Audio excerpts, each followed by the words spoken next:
Completely agree. I've seen the likes of Elheim on that hero, and it is not something that you want to play against. So the ban is definitely appropriate here.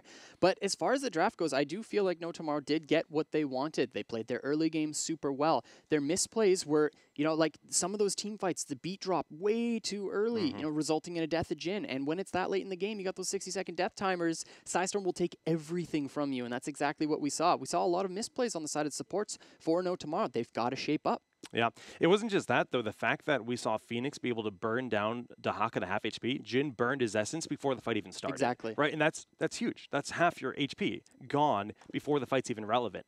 And they recognized that and just blew him up. Yeah, and I love the synergies that the heroics that PSISTORM had that played into account. You know, you've got that Salvo and Lightning Breath. You've got the Hyperion as well, doing so much damage in just those closed-off fights. So I loved everything that PSISTORM brought. I can't wait for game number 2. All right, let's find out what battleground we'll be rolling into for the second game of the series. Because Towers of Doom was good. Cursed is banned, as well as Braxis. The Sky Temple will be the second game of our best of 7. Sky Temple. Okay, global emphasis. This is something I believe that the Abathur and the Dahaka are going to be very highly contested here. Aside from that, you know, we really have no idea what these teams have prepared for us, and quite frankly, I'm just excited to see what it's going to be. I mean, I'm ready to rock and roll whenever because, yeah, it's frankly a series where the global meta is interesting. Like, just looking at Open Division, we saw a lot of Lost Vikings this year, which was super weird. Yeah. I don't know that we're going to see it here. In fact, I'd be quite surprised if we did. But as you mentioned, you know, Abathur, Dahaka, very much going to be highly contested. But then we have to look at those big flat engage heroes like the Anubarak and the Diablo from Stronger, right? Like. I think even just the Greymane as well, the Anub Greymane, we were talking about the early strengths of that composition. You get onto a wall. This is Sky Temple, folks. So if you take down a wall early, let's say top wall, and then you control top temple, you get a fort. That means you're a level up. And then you just continue to snowball off of that. Both of these teams have shown prominence to run those styles of draft. We just got to see what we're going to see here. Sky Temple, game number 2, PSISTORM up 1 game. What's it going to be for this ban for No Tomorrow? Probably another Medivh here. True. Kaka, you were correct. Is that what the Ravens sound like? Yeah. Just like that. Oh, yeah, of course. Perfect. Okay. PSISTORM, they banned Maiev in the last game. Would not be too surprised to see them continue that trend. You know, that's something we'll see them first pick if she's available. True. But they did select the map once again, so they are that second pick. Both of these teams like the hero. You know, we've seen PSISTORM run it as well. Honestly, they really like that hero. Yeah. Is this one going to be? So it is the Abathur. We were talking about how good he is on this map in general. This map, you know, any big map basically, or any map that really plays into structures, this map, of course, you channel those temples and it just directly attacks structures. So having that Mule Chant to just heal it back up is super fantastic. The respect ban on Diablo. So here's my question, though. If you're going to respect ban Diablo, are you going to first pick Anubarak? Because this is actually quite tricky when you look at the side of PSISTORM Gaming. If Anub is left open, do they go Anub? Do they go Dahaka? Do they go Whitemane? Do they go Deckard Cain? There's like a lot, or do you go Tyrande? There's a lot of big picks that are appealing. Giant thinking emoji. I'm not actually sure what you end up going here. PSISTORM Gaming, what is this next ban? Do they get rid of the Dahaka? Like, is that what they do? They get rid of the Maiev. Okay, so yeah, as we mentioned earlier, No Tomorrow just first pick it. That was kind of the obvious ban, but I was wondering if they just clean slate, get rid of those powerful globals, but it's Genji instead. Interesting.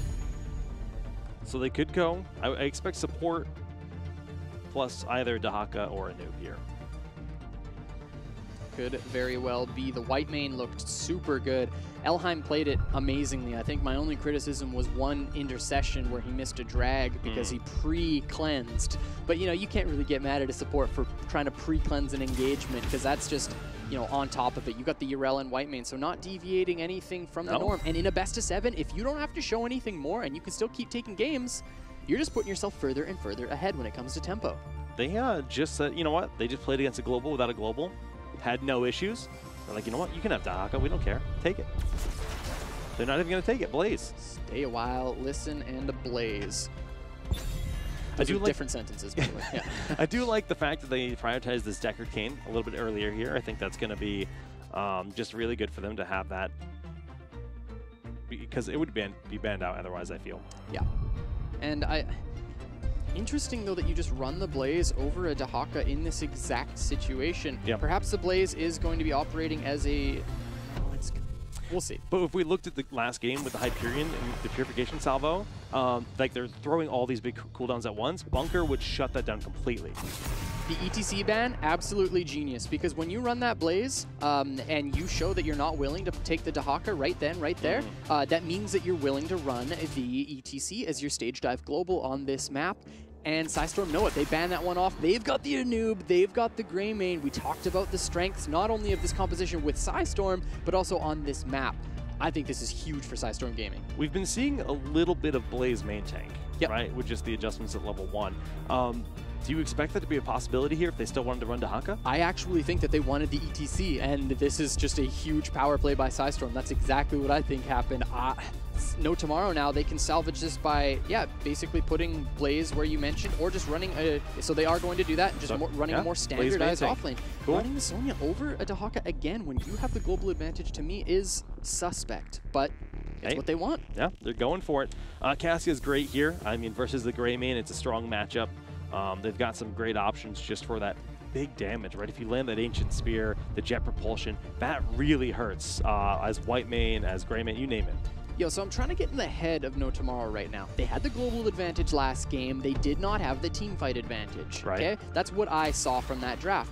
So they run instead just a full team fight in order to beat PSISTORM at their own game instead of electing to have the global advantage. Perhaps that's what we're seeing here from No Tomorrow. But that last pick, Gul'dan, my favorite hero in the game. I'm so happy about that pick because, like, Jet Propulsion isn't like the scariest engage in the world. You can't Dwarf Toss over. I mean, Dwarf Toss, you can go over the wall. Jet Propulsion, you have a linear path. You can be blocked by another hero, and keeping that Gul'dan safe, like, there's like maybe a 15% chance we see Leap Sonya. Seems super unlikely, but Gul'dan, if you can't collapse on him, he does so much damage. Yep, and also talking about the Jet Propulsion, the end of it is very predictable. Of course, it has a set distance, so you can always fear off the backside of those engagements and find blow-ups before the bunker can even show up. We actually saw that happen in Europe just earlier today. Such big horrifies. Again, my favorite hero, my favorite heroic in the game, so I am so pumped to see my mans in this game. He's your number one? Yes, of course. Okay. Gul'dan is what I call him. Gul'dan. Yeah, no, obviously very powerful in the mage pool. We're going to see another great game too, I feel. Predictions, Kala? You know, I said No Tomorrow last time, but I feel like PSISTORM got everything that they could ever want.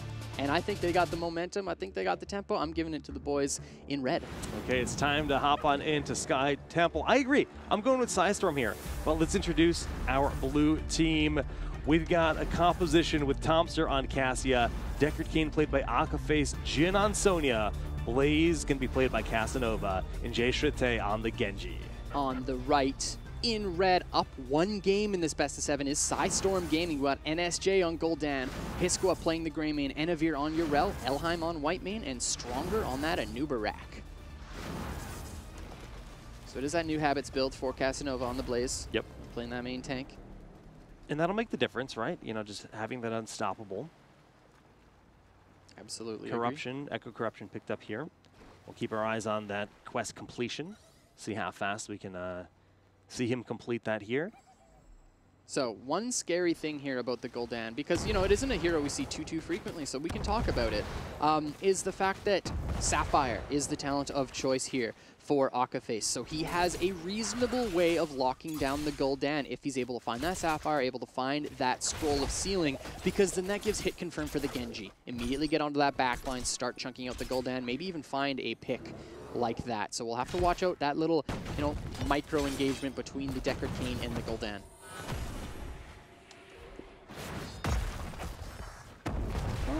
Looks like Greymane will probably be on Merc duty.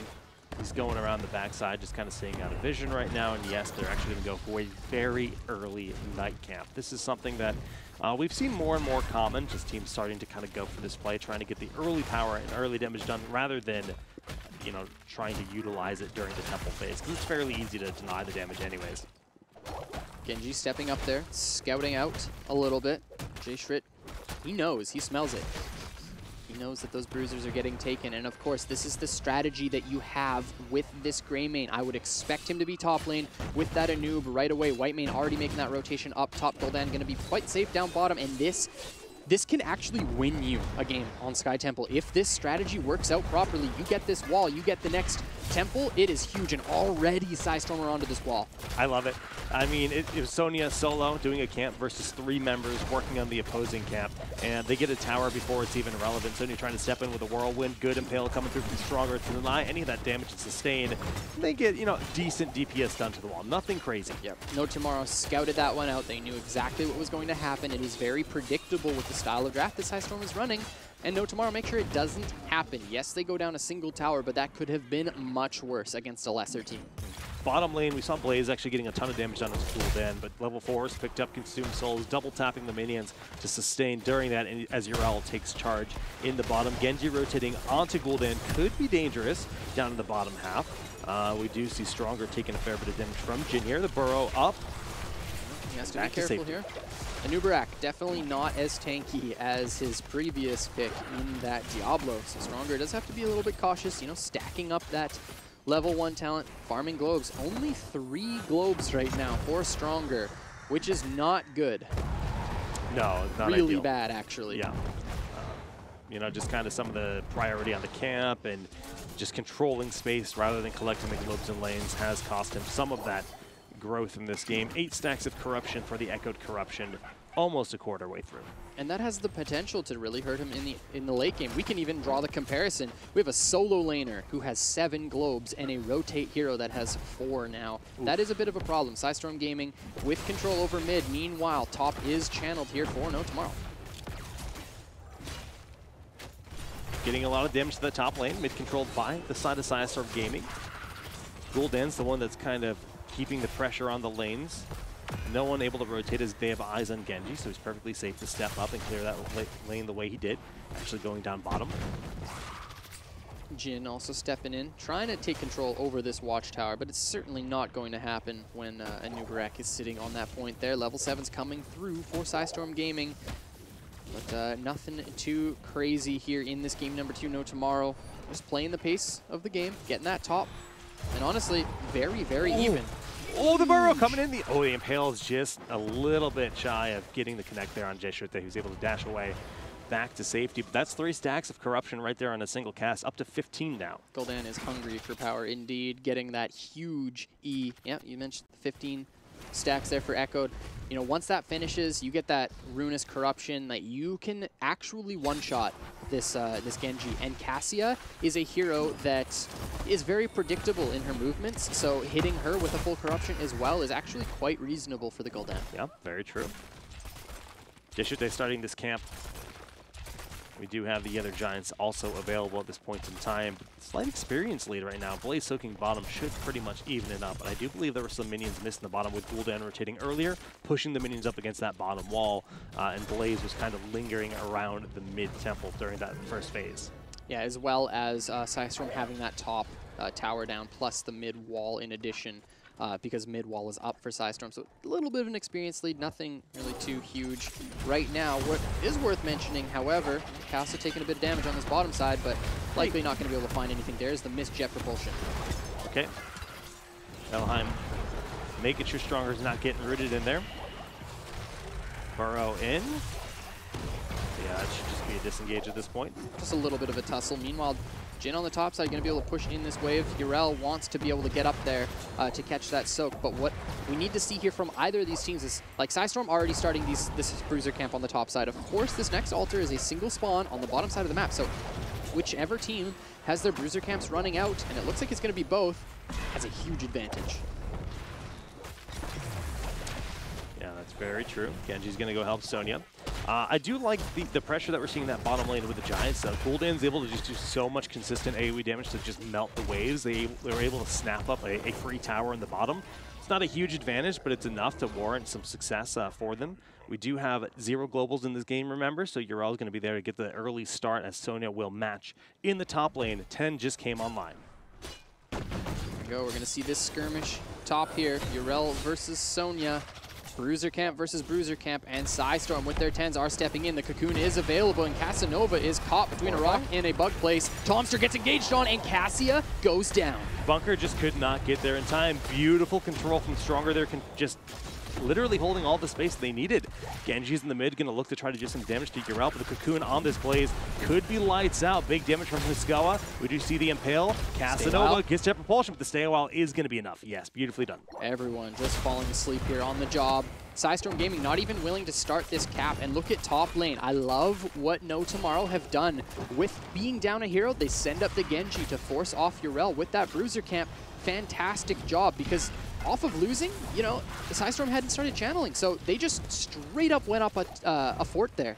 Huge plays by No Tomorrow. Yeah, forcing Gul'dan to go back, has that AoE clear to deal with it, but now they're actually at a hero deficit with Genji being able to rotate down very quickly. They can collapse. They actually need to back up here. Jin could lose his life, but still the members remaining of PSISTORM have to back up and concede the rest of this point.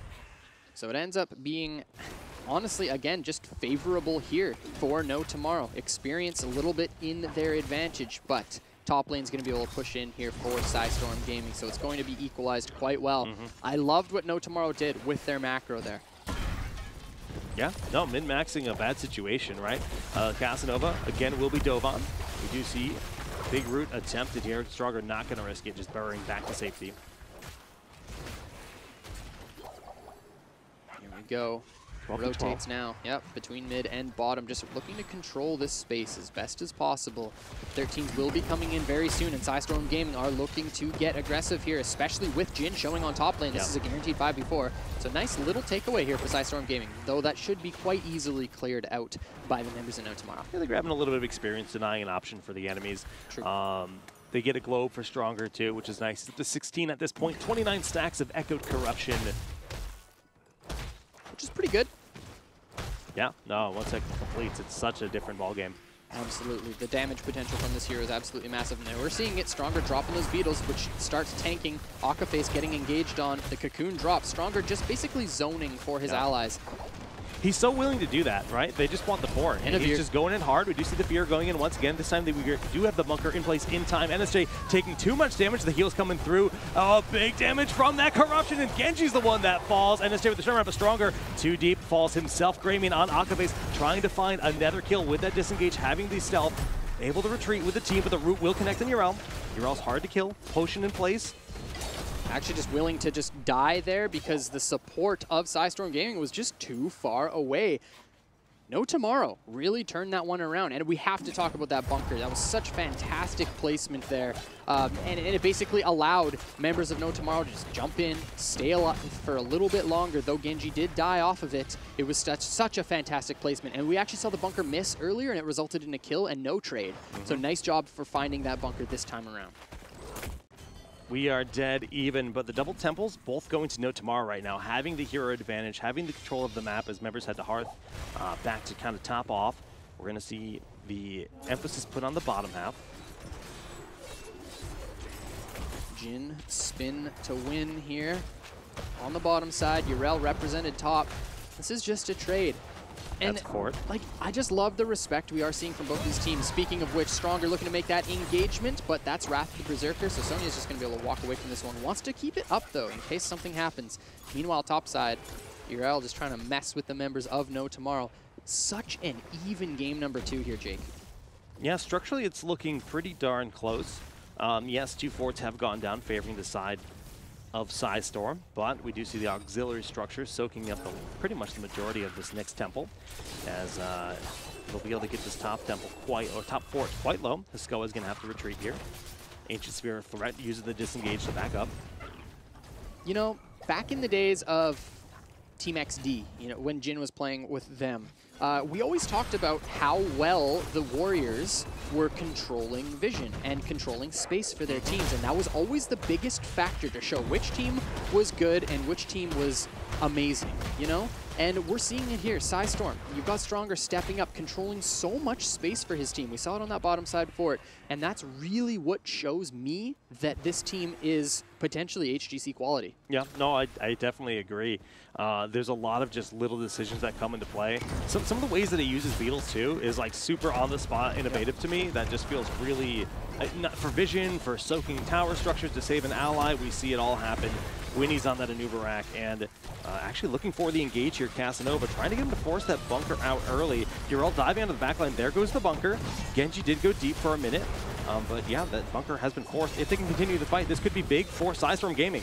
PSISTORM do have that spell shield as well, which is absolutely fantastic. Getting that spell armor, helping out here. There is the cleanse onto NSJ. He's in a bit of trouble, but also Enavir popping that heroic X-Strike coming in huge. Oh! But Jay Schritt is in a lot of trouble. One more auto attack, and he has to be way more careful in these fights. The burrow fights. onto 2. Big damage coming through as NSJ has to back up. Retreating Tomster goes down, however. The self-sustain of NSJ is too much. Stay a while and listen stops any further aggression, but the wall should go down here, Kala. That is 2 dead, and PSISTORM Gaming with their level 16s are pushing in. No heroics available at this point. We are seeing absolutely massive pressure go out onto the Gul'dan because of this Deckard Cain, but Genji can't pick up those kills. PSISTORM are just playing it too well. Every single one of these fights, Jake, have been taken in a wave, which means Gul'dan can use that Consume Soul to get that burst HP. Such a huge difference. Exactly, and you've got the Health Stone as well. Gul'dan is tanky as heck. He is.